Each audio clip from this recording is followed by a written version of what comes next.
Мына урматтуу улуу журтум, азыр олигархтардын парламенти деп атпайбы? Эл деген баа берип. Олигарх эми бай да. Азыр байлар чыгармак турсун. Керек болсо өнүккөн бай мамлекеттер кризистен чыгара албай атат. Өздөрү кризиске туш болуп атат. Ким чыгарат экен? Улуулукка өткөн адамдар гана чыгарат экен. Ойлой катары жол көрсөтөбү? Багытын таап береби улуттарга? Мамлекет башчыларына мээримин төгөбү? Теңирдин кызматын ушу кыргыздар аткарат. Башка улуттар таарынбасын. Мына ушу Кордой, Михайловка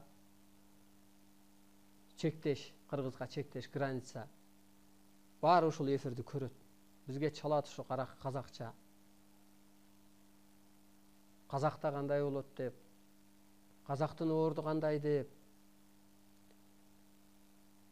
Казактын орду Кыргызстан алды.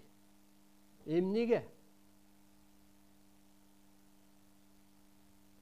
Кана ааламдык дастан берилдиби силерге? Жок.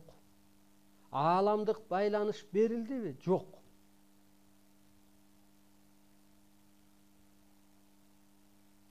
Демек, улуу баласы эмессиң Теңирдин.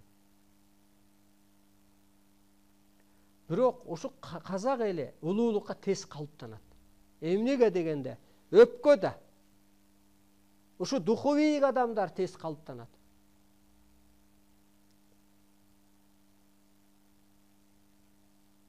Өткөндө ошо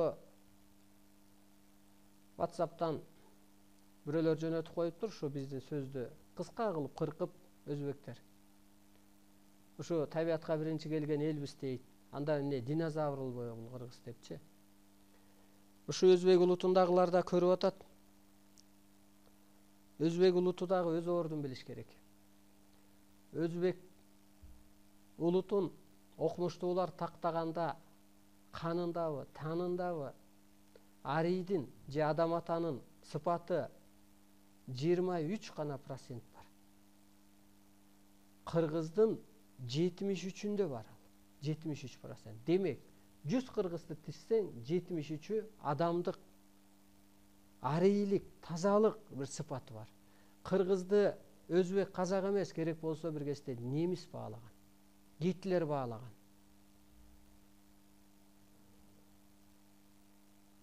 %23% өзбекте деп мына өзү окумуштуулардын тактоосунда. 100 өзбекти токтосо тизсе, ошонун 23-ü адам сыпат. 23. Кыргыздын 73. Орустун 71. Ошондуктан кыргызга бүгүн кыйын болду кыргыз. Кыргыз дүйнөгө бүгүн башчы болду. Ата болду. Эмнеге дегенде ушул улуттарга айткым келет.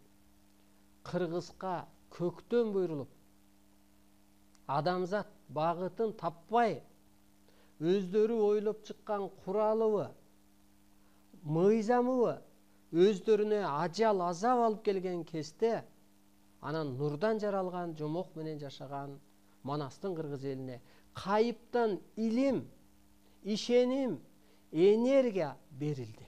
Ошондуктан кыргыз өз тактысына, өз ордуна отурду. Улуулук ордуна. Бирөө отурду. Манас отурду, калганы калыптанды го.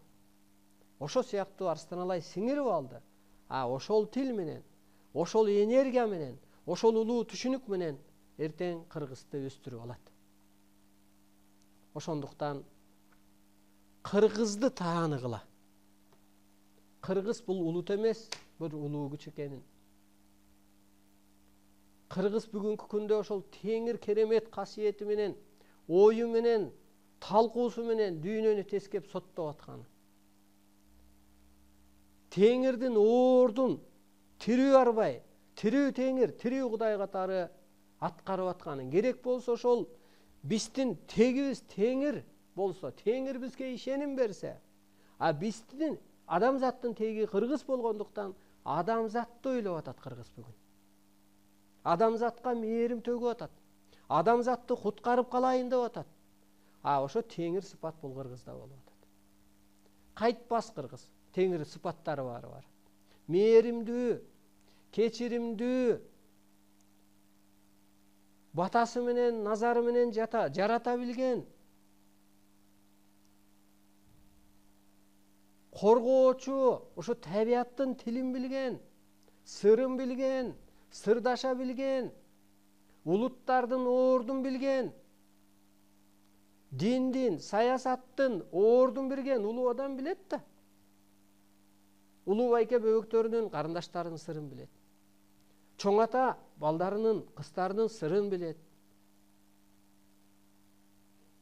Кыргыз сактап калган атат.